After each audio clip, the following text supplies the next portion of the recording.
36 countries के flag अगर आपके सामने रख दिए जाए तो आपकी नज़र कौन से फ्लैग को ढूंढेंगी? कौन से फ्लैग का प्रेजेंस आपकी तलाश को रोक देगा और आपके मन को खुशी से भर देगा?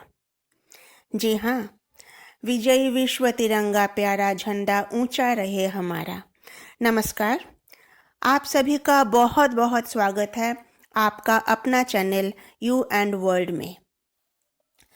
आज हम एक ऐसा विषय डिस्कस करेंगे जो हमें इस बात का एहसास कराएगा कि अपने देश से हमें सिर्फ पाना ही नहीं, कुछ देना भी है।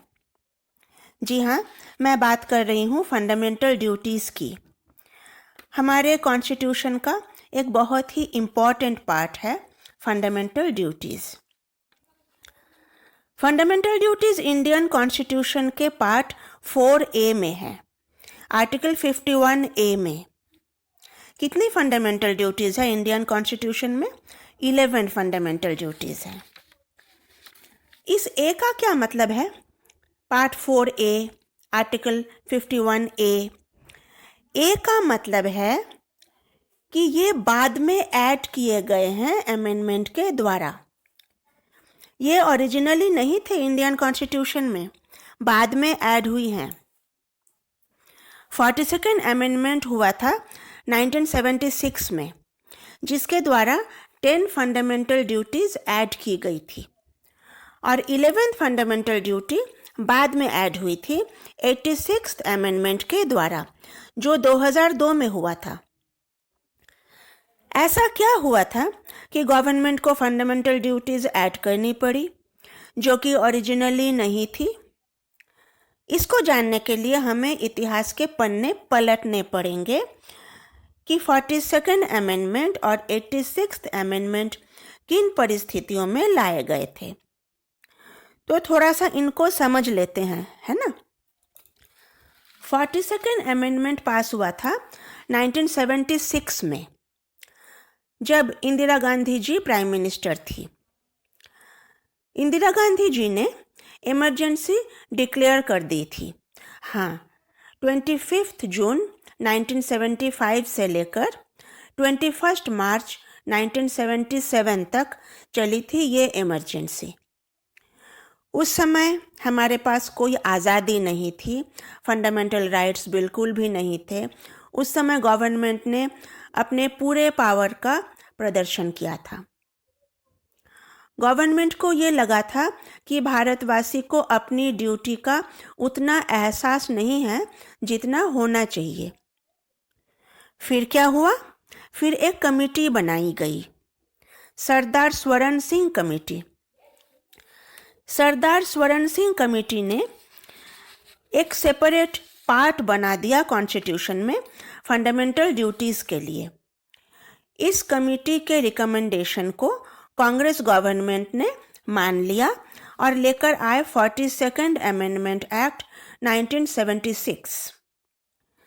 इस अमेंडमेंट ने एक नया पार्ट ऐड किया कॉन्स्टिट्यूशन में, पार्ट 4A। ये पार्ट 4A फंडामेंटल ड्यूटी की बात करता है और आर्टिकल 51A के जरिए 10 फंडामेंटल ड्यूटीज़ को पेश करता है, क्लॉज A से क्लॉज J तक 10 फंडामेंटल ड्यूटीज़। अच्छा, एक और फंडामेंटल ड्यूटी बाद में ऐड हुई, वो है 11th fundamental duty, clause K।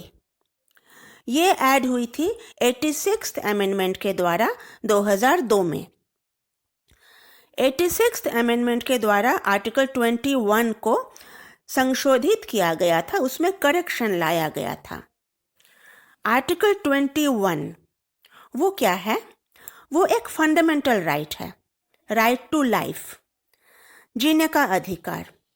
कोई हमें मार नहीं सकता, ये फंडामेंटल राइट है। अब राइट टू लाइफ में जो बात सामने आती है वो है क्वालिटी लाइफ, है ना। क्वालिटी लाइफ जिएंगे भाई, अच्छे से जिएंगे, इंसान है तो इंसान की तरह जिएंगे। अब क्वालिटी लाइफ जीने के लिए, इंसान की तरह जीने के लिए, सिर ऊंचा करके जीने के लिए जो चाहिए वो है एजुकेशन, शिक्षा। ये बात जब सामने आई तब 86th अमेंडमेंट पास हुआ। आर्टिकल 21 में करेक्शन किया गया और आर्टिकल 21A बना, राइट टू एजुकेशन। ये भी एक फंडामेंटल राइट है जो ये बताता है कि गवर्नमेंट सभी बच्चों को जिनकी उम्र 6 से 14 साल की है फ्री और कंपलसरी एजुकेशन प्रोवाइड कराएगी। ठीक है, ये कहा गया था आर्टिकल 21A में। अब सवाल ये है कि गवर्नमेंट तो free and compulsory education provide कराएगी, लेकिन अगर बच्चे पढ़ना चाहे और पेरेंट्स बच्चों को ना पढ़ाए, पेरेंट्स बच्चों को स्कूल ना भेजे, पढ़ने का मौका ना दे, तो तभी एक और एडिशन हुआ कॉन्स्टिट्यूशन में। आर्टिकल 51A में एक और नया क्लॉज ऐड हुआ, क्लॉज K। यह है 11th फंडामेंटल ड्यूटी। पहले A से J तक थे ना, अब ये एक और नया एडिशन हुआ K, तो टोटल 11 फंडामेंटल ड्यूटीज बन गई। क्लॉज K क्या कहता है? क्लॉज K ये कहता है कि सभी पेरेंट्स की ड्यूटी है कि वे अपने बच्चों को जो 6 से 14 साल की एज के हैं पढ़ने का मौका देंगे, एजुकेशन प्रोवाइड कराएंगे।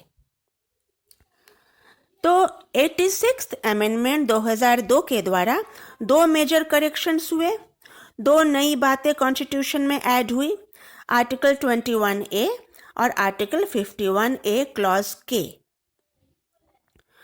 अच्छा, ये जो टोटल 11 फंडामेंटल ड्यूटीज़ है हमारे कॉन्स्टिट्यूशन के आर्टिकल 51A में, ज़रा उनको एक बार देख लेते हैं।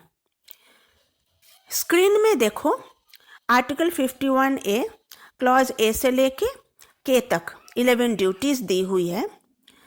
मैं इनको एक एक करके हिंदी में समझा देती हूँ। नंबर 1, हमें अपने कॉन्स्टिट्यूशन को, इसके आदर्शों को, इसके इंस्टीट्यूशंस को, राष्ट्रीय ध्वज और राष्ट्रीय गान को मानना है और इनका सम्मान करना है। नंबर 2, स्वतंत्रता संग्राम में जिन आदर्शों को सामने रखा गया था, हमें उन आदर्शों का सम्मान करना है और उनको आगे बढ़ाना है। नंबर 3, देश की एकता, अखंडता और संप्रभुता, इनको कायम रखना है। यूनिटी, इंटीग्रिटी, सॉवरेनिटी है ना, एकता, अखंडता और संप्रभुता, इनको कायम रखना है और इनकी रक्षा करनी है। नंबर 4 में क्या है? देखो, नंबर 4 में है हमें अपने देश की रक्षा करनी है और ज़रूरत पर अगर बुलाया जाए तो राष्ट्रों की सेवा के लिए हमें तैयार रहना है। नंबर 5, आपस में हमें भाईचारा रखना है, मिलजुल कर रहना है, भाषा, धर्म और क्षेत्र, इनका भेदभाव नहीं करना और प्रेम से रहना है।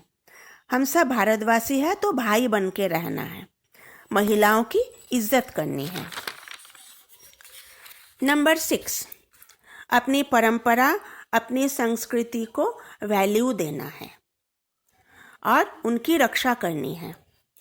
नंबर 7, प्राकृतिक वातावरण का संरक्षण करना है, प्राकृतिक वन संपदा, नदियाँ, झीलें, वन्य प्राणी, इनकी सुरक्षा में पूरा सहयोग देना है।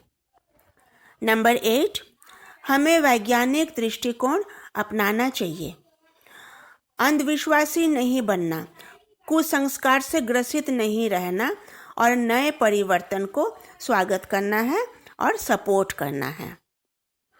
नंबर 9, सार्वजनिक संपत्ति की सुरक्षा करनी है और हिंसा से बचना है। नंबर 10, सभी प्रकार के क्षेत्रों में व्यक्तिगत और सामूहिक प्रगति के लिए हमें कार्यरत रहना है और पूर्ण विकास की कोशिश करते रहना है। नंबर 11, सभी अभिभावकों का ये कर्तव्य है कि वे 6 से 14 साल की एज के बच्चों को मुफ्त और अनिवार्य शिक्षा दिलवाएं। 11 फंडामेंटल ड्यूटीज़ मैंने समझा दी। अब एक छोटी सी बात बता देती हूँ जिसके बिना हमारा ये डिस्कशन अधूरा रह जाएगा। ये जो फंडामेंटल ड्यूटीज़ हैं इनमें एक छोटी सी कमी है। वो क्या है? वो ये है कि फंडामेंटल ड्यूटीज़ नॉन एनफोर्सिएबल है। मतलब अगर कोई इन ड्यूटीज़ का पालन न करे तो इन पर कोई फाइन नहीं लगेगा, कोई पेनल्टी नहीं लगेगी। इसलिए फंडामेंटल ड्यूटीज़ को सैंक्शनलेस ड्यूटीज़ भी कहा गया है। लेकिन हाँ, अगर पार्लियामेंट एक लॉ एनैक्ट करे तो इन फंडामेंटल ड्यूटीज़ को भी एनफोर्स किया जा सकता है। जैसे कुछ फंडामेंटल ड्यूटीज़ ऐसी हैं जो किसी न किसी लेजिस्लेशन के थ्रू एनफोर्स हो रही है, जैसे क्लॉज ए, जी, आई, के। कहने का मतलब यह है कि गवर्नमेंट फंडामेंटल ड्यूटी के बेसिस में कोई भी लॉ बना के इनको एनफोर्सिएबल कर सकती है। तो ये था फंडामेंटल ड्यूटी के ऊपर एक कंप्लीट डिस्कशन। ये वीडियो आपको कैसी लगी कमेंट करके ज़रूर बताना। तो आज के लिए इतना ही। जय हिंद, जय भारत।